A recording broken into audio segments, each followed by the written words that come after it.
जीवन साथी की कीमत।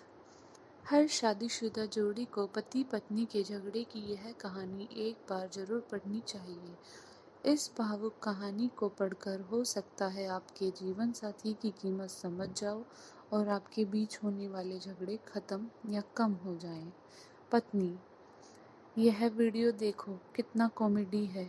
पति: प्लीज मुझे मेरा काम करने दो, मुझे परेशान मत करो। ऐसी फालतू बातें सुनने के लिए मेरे पास तुम्हारे जैसा फालतू वक्त नहीं है। पत्नी: आजकल मेरे लिए तुम्हारे पास टाइम ही नहीं रहता और तुम्हें मेरी सभी बातें फालतू और गलत ही लगती हैं। तुम्हारी नज़रों में मैं इतनी ही बुरी थी तो तुमने मुझे प्रपोज करके शादी क्यों की? पति: हाँ, भूल हो गई मुझसे, लेकिन अब क्या फ़ायदा यह सब बोल के। की हुई भूल अब निभानी तो पड़ेगी ही ना जिंदगी भर। ऐसे शब्द सुनकर पत्नी की आंखों में आंसू आ गए। पत्नी: ठीक है, तो फिर तुम्हें मेरे होने से इतनी तकलीफ होती है तो मुझे लगता है कि हम अलग हो जाते हैं। दोनों की यह बातें चालू थी, तब पायल का कॉल पत्नी के मोबाइल पर आया। पायल दोनों की कॉमन फ्रेंड थी। वह पायल का कॉल उठाती है, लेकिन पायल कॉल पर रो रही थी। पत्नी: अरे बोलो ना, कुछ क्या हुआ? आंटी की तबीयत अच्छी नहीं है क्या? पायल: माँ की तबीयत अच्छी है। ऐसा बोलकर पायल फिर से फुट फुट कर रोने लगी। पत्नी: पायल, तुम पहले रोना बंद करो और मुझे ठीक से बताओ आखिर क्या बात है। मुझे भी डर लग रहा है, जल्दी बताओ क्या हुआ। पायल: अनुराग, अनुराग। पत्नी: क्या हुआ अनुराग को? पायल: कल रात को कश्मीर में आतंकवादियों के साथ गोलाबारी में अनुराग को 4 गोली लगने से शहीद हो गए। अभी अभी फोन आया है, उनकी बॉडी विमान से ला रहे हैं। यह सुनकर पत्नी की पैरों तले जमीन खिसक गई। पत्नी: पायल, पायल, हम दोनों अभी आते हैं तुम्हारे पास। तू संभाल खुद को और आंटी को भी। हम आते हैं जल्द से जल्द उधर। ऐसा बोलकर उसने फोन रख देती है और पति को अनुराग और आतंकवादियों में हुई फायरिंग और अनुराग के शहीद होने की बात बताती है। पति भी उसकी बातें सुनकर सुन्न हो गया, लेकिन तुरंत वह दोनों पायल के घर जाने के लिए रवाना हुए। पायल पायल के घर पहुंचते ही दरवाजे में ही पायल पत्नी के गले लगकर रोने लगी। पायल: कल सुबह ही तो हम दोनों तीनों ने उनसे बातें की थी वीडियो कॉल पर। वो कह रहे थे कि छुट्टी सैंक्शन हो गई है और अगले सप्ताह वो घर आ रहे हैं। यह बातें बोलकर वह इतने खुश थे और रात को अचानक ऐसा हो गया। पत्नी: संभाल खुद को, तुम्हें तकलीफ होगी, प्लीज संभाल खुद को। तू अपनी हिम्मत खो देगी तो आंटी को कौन संभालेगा? पायल: अब मैं क्या करूं खुद को संभाल कर? मेरे जीने की वजह ही मुझसे दूर चली गई। अब किसके लिए जीऊं मैं? बस 6 ही महीने हुए हमारी शादी को और शादी होते ही 15 दिन में वह ड्यूटी पर निकल गए।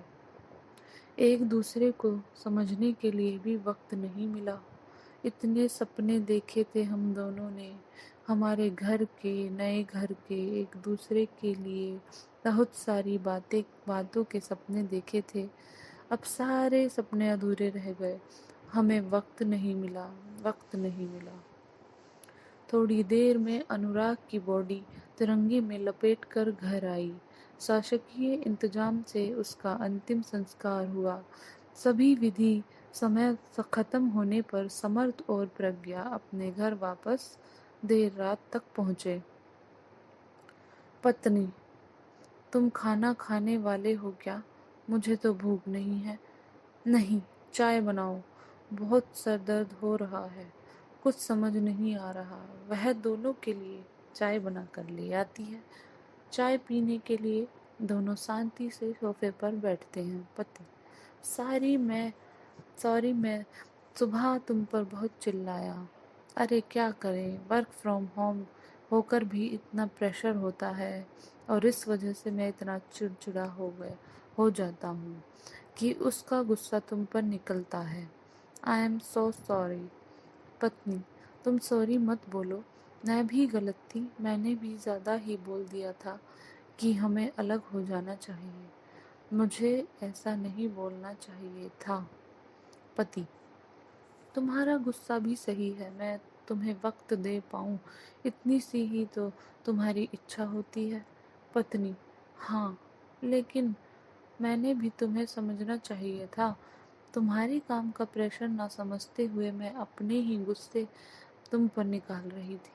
पति: इट्स ओके, हम दोनों ही अपनी अपनी जगह सही थे, बस हम दोनों एक दूसरे को समझ नहीं पाए। पत्नी: पायल के वह शब्द अभी भी मेरे कानों में गूंज रहे हैं। हमें वक्त नहीं मिला। हम हमें मिला हुआ वक्त को कितना ग्रांटेड लेते हैं ना। पति: सच में हमें जैसे एक दूसरे के साथ रहने के लिए वक्त मिलता है, वैसे हर किसी को नहीं मिलता। वह टाइम मिले इसके लिए बहुत लोग कितने प्रयास करते हैं, लेकिन कोई परिवार की जिम्मेदारी में तो कोई देश के प्रति जिम्मेदारी को निभाने में व्यस्त रहता है। और हम इस मिले हुए वक्त में क्या करते हैं, एक दूसरे की गलती निकालने की कोशिश करते रहते हैं। पत्नी: सच में पायल और अनुराग की जिंदगी देखकर समझ आता है कि हम कितने सुखी और खुश हैं, लेकिन हमें उसकी कीमत ही नहीं पता। हम हमारे जिंदगी में छोटे छोटे दुखों में उलझे रहते हैं। पति: हमारा देश सुखी और प्यार से रहे, इसके लिए हमारे देश के जवान अपने परिवार को छोड़कर देश की सीमा पर अपनी जान की परवाह न करके हमारे लिए लड़ाई करते हैं। तभी हम यहाँ पर जाति, धर्म, पैसा, प्रेम, वक्त जैसी छोटी बातों पर एक दूसरे से झगड़ा करते हैं। पत्नी: हाँ, चलो फिर आज से हम एक दूसरे की भावनाओं की कदर करेंगे और प्यार का सम्मान करेंगे, एक दूसरे को समझने की कोशिश करेंगे। पति: हाँ, और हम ये सुनिश्चित करेंगे कि हमारे सुख और खुशी के लिए जो जवान सीमा पर लड़ते हैं, जो शहीद होते हैं, उन्हें और उनके परिवार को सुख के पल दे सकें। हमसे जितनी छोटी देश सेवा हो उस सके उतनी करें और देश का कर्ज चुका सकें। सीख: एक दूसरे की कदर करें और अपने रिश्तों को खुशी से जिएं, ना कि दुख के साथ।